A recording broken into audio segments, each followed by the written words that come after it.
আসসালামু আলাইকুম প্রিয় দর্শক, আবারও সাদর আমন্ত্রণ জানাচ্ছি বাংলা ভিউয়ের স্টুডিও থেকে সরাসরি আয়োজন সারাদিনের খবর নিয়ে। একটু আগে আমরা টেকনিক্যাল প্রবলেমের কারণে আসলে আপনাদের কাছে ঠিকভাবে আসলে শব্দ পৌঁছাতে পারছিলাম না, সে কারণে আসলে আমরা আবারও হাজির হয়েছি এবং এই অনুষ্ঠানটি আমাদের বাংলা ভিউয়ের সারাদিনের যে সামগ্রিক ঘটনাবলী আছে সেই ঘটনাবলী নিয়ে আসলে সংক্ষিপ্ত আকারে আপনাদের জানিয়ে দেওয়ার একটা ক্ষুদ্র প্রচেষ্টা। দর্শক, আমরা সংযুক্ত আছি বাংলা ভিউ স্টুডিও থেকে এবং এই লাইভটির সাউন্ড যদি আপনি প্রপারলি শুনতে না পারেন তাহলে আমাদের কমেন্টস বক্সে লিখে জানাতে পারেন এবং এই অনুষ্ঠান সম্পর্কে যদি কোনো মতামত থেকে থাকে তাহলে সেটিও আমাদেরকে জানাতে পারেন। দর্শক, প্রথমেই আসলে জানিয়ে দিতে হচ্ছে যে আজকে করোনা লকডাউনের যে 7 দিনের কঠোর লকডাউন ছিল সেই 7 দিনের কঠোর লকডাউনের কিন্তু আজকে তৃতীয় দিন অতিবাহিত হচ্ছে এবং দুঃখের ব্যাপার হচ্ছে যে এই যে 7 দিনের কঠোর লকডাউনের আজকে তৃতীয় দিনে কিন্তু টানা এক সপ্তাহের মতো শতাধিক মানুষ কিন্তু মারা গিয়েছেন।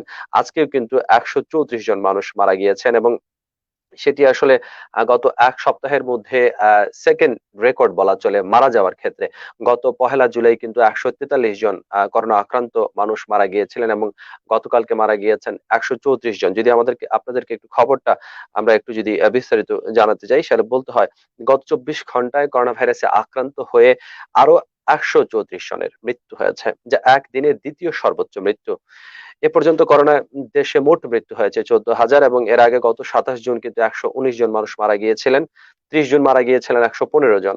পহেলা জুলাই সর্বোচ্চ 143 জন মারা গিয়েছে, সেটা আগেই বলছিলাম, এবং গত 2রা জুলাই 132 জন মারা গেছেন। দেশের এই করোনা পরিস্থিতির সংক্রমণের হার যখন ঊর্ধ্বগতি, মৃত্যু হার যখন ঊর্ধ্বগতিতে, তখন আসলে লকডাউনে মানুষজন আসলে ঠিক কি করছেন সেটাও কিন্তু একটা ব্যাপার। দর্শক, সারা দেশের সাথে সিলেটের খবরটিও আপনাদেরকে জানিয়ে দিতে চাই। সিলেটে কিন্তু করোনায় আরো একজনের মৃত্যু হয়েছে। সিলেটের করোনায় একজনের মৃত্যু হয়েছে এবং আক্রান্ত শনাক্ত হয়েছেন কিন্তু আরো 203 জন। দৈনিক সিলেট ব্যুরো সম্পর্কিত একটি প্রতিবেদন করেছে, সিলেটে প্রতিদিনই করোনায় আক্রান্তর পাশাপাশি প্রাণহানি বাড়ছে। গত 24 ঘন্টায় সিলেটে করোনা আক্রান্ত হয়ে আরো একজন প্রাণহানি হয়েছে, সেই সাথে আক্রান্ত শনাক্ত হয়েছেন 203 জন। এর মধ্যে 110 জনই আবার সিলেটে, আর একই সময় চিকিৎসা নিয়ে সুস্থ হয়েছেন 56 জন। দর্শক, করোনা পরিস্থিতির ভয়াবহতার কথা আপনাদের সাথে একটু শেয়ার করতে চাই। সারা দিনমানি আমরা আপনাদেরকে বিভিন্ন খবর জানিয়ে থাকি এবং আমরা আজকে দেখেছি যেটি সিলেটের একমাত্র ডেডিকেটেড যেটি হাসপাতাল, করোনা ডেডিকেটেড হাসপাতাল, সেটি হচ্ছে শহীদ শামসুদ্দিন আহমেদ হাসপাতাল। এবং সেই হাসপাতালে কিন্তু যেটি হয় যে আইসিইউ বেড কিন্তু খালি নেই এবং আজকে কিন্তু অনেকেই তাদের রোগী নিয়ে আসছেন যারা সিলেটের অন্যান্য ক্লিনিক গুলোতে আসলে ভর্তি আছেন। সেই ক্লিনিক গুলো থেকে তারা চাচ্ছিলেন যে আইসিইউ বেডে স্থানান্তর করার জন্য, কিন্তু কোনো অবস্থাতেই কিন্তু সিলেটে যে শহীদ শামসুদ্দিন আহমেদ হাসপাতাল আছে সেই হাসপাতালে কিন্তু আইসিইউ বেড খালি নেই। দর্শক, সচেতনতা আপনার কাছে করোনা নিয়ে আসলে ঠিক কি রকম সচেতনতা আপনার প্রয়োজন সেটি কিন্তু আপনি ঘরে থেকেই করতে পারেন এবং সরকার যে লকডাউন দিয়েছে সেই লকডাউনের কথা চিন্তা করে কিন্তু আসলে বের না হওয়াটাই সমীচীন।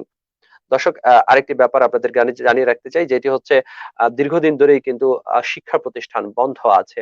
শিক্ষা প্রতিষ্ঠান খুলে দেওয়ার ব্যাপারে কিন্তু অভিভাবকরা বলছেন, শিক্ষকরা বলছেন, শিক্ষার্থীরাও বলছেন যে তাদের যেন খুব দ্রুত তাদের শিক্ষা প্রতিষ্ঠান খুলে দেওয়া হয়। আজকে কিন্তু মাননীয় প্রধানমন্ত্রী শেখ হাসিনা তিনি কিন্তু শিক্ষা প্রতিষ্ঠান খুলে দেওয়ার ব্যাপারে কিন্তু আজকে সংসদে কথা বলেছেন।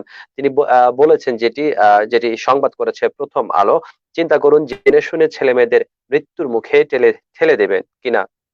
অর্থাৎ যেটি হচ্ছে যে সংসদের বিরোধী দলীয় উপনেতা জিএম কাদের কিন্তু স্কুল খুলে দেওয়ার ব্যাপারে একটি প্রস্তাব আনেন এবং সেই প্রস্তাবের পরিপ্রেক্ষিতেই কিন্তু প্রধানমন্ত্রী শেখ হাসিনা বলেন যে স্কুল কলেজ ও বিশ্ববিদ্যালয় খোলার কথা বলার জন্য বলা যেতে পারে, কিন্তু এটাও একটু চিন্তা করতে হবে, লেখাপড়া শিখবে এজন্য জেনে শুনে ছেলে মেয়েদের মৃত্যুর মুখে ঠেলে দেব কিনা। অর্থাৎ যে সরকার যে অবস্থানে আছে স্কুলগুলো বন্ধ রাখার ব্যাপারে, প্রধানমন্ত্রীর কথায় কিন্তু সেই চিন্তারই একটা প্রতিফলন আমরা দেখতে পাচ্ছি। দর্শক, প্রধানমন্ত্রী তার বক্তব্য বলেছেন স্কুল বন্ধ এজন্য একটু ক্ষতি হচ্ছে, টিকা দেওয়ার পরে আমরা সব স্কুল খুলে দেবো। এর আগে আমরা যখন শিক্ষা প্রতিষ্ঠান খোলার সিদ্ধান্ত নিয়েছিলাম তখনই সারা বিশ্বে করোনা মহামারী ভাইরাস এমন ভাবে ছড়িয়ে পড়লো, তার ধাক্কা এসে পড়লো আমাদের মধ্যে। এখন তো শিশুদেরও করোনা সংক্রমণ হচ্ছে।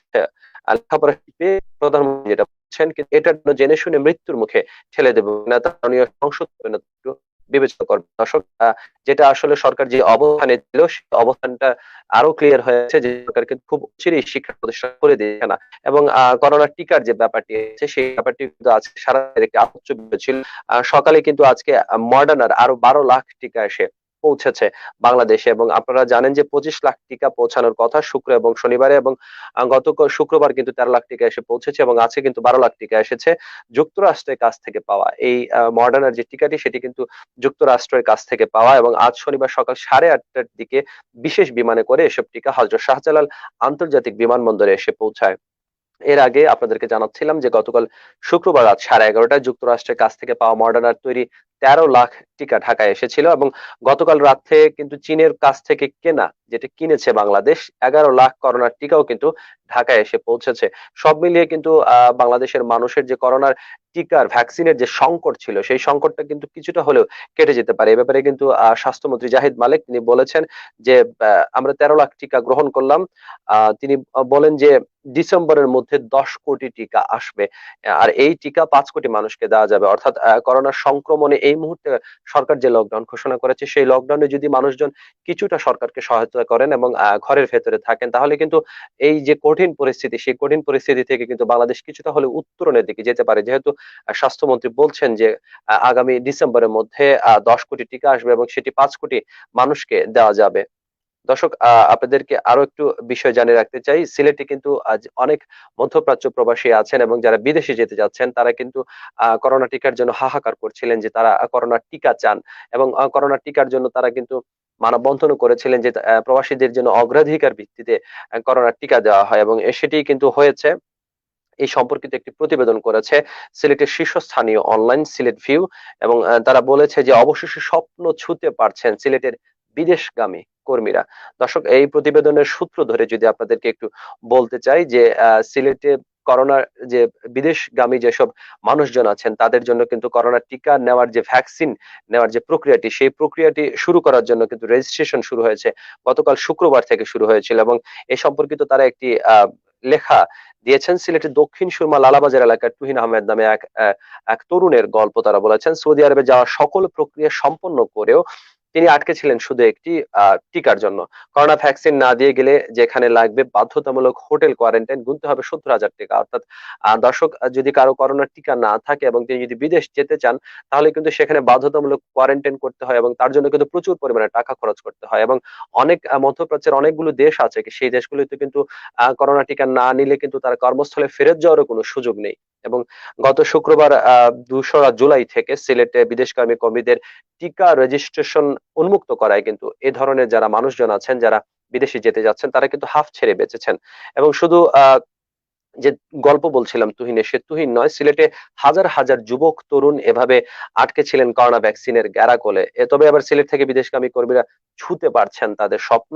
সকল প্রক্রিয়া সম্পন্ন করে টিকা দিয়ে বিদেশ পাড়ি দিতে পারলেই সেই স্বপ্ন ধরা দেবে তাদের হাতের মুঠোয়। দর্শক, আপনাদের জ্ঞাতার্থে জানিয়ে রাখতে চাই, কারণ অনেক প্রবাসী আমাদের ইনবক্সে আমাদের সাথে জানতে চেয়েছেন যে আসলে করোনা টিকা রেজিস্ট্রেশনের প্রক্রিয়াটা কি এবং কিভাবে তারা সেটি করবেন। আমরা আপনাদেরকে জানিয়ে রাখতে চাই, সিলেট নগরীর শাহজালাল উপশহরস্থ যেটি জেলা কর্মসংস্থান ও জনশক্তির অফিস আছে, সেখানে কিন্তু আপনি যদি একজন বিদেশগামী হয়ে থাকেন, কর্মী হয়ে থাকেন, তাহলে কিন্তু সেখানে টিকার জন্য রেজিস্ট্রেশনটি আপনি করতে পারবেন। এবং প্রথম দিন শুক্রবার কিন্তু 25 জন রেজিস্ট্রেশন করেছে, এবং দ্বিতীয় জন কিন্তু 364 জন কর্মী রেজিস্ট্রেশন করতে সক্ষম হয়েছে।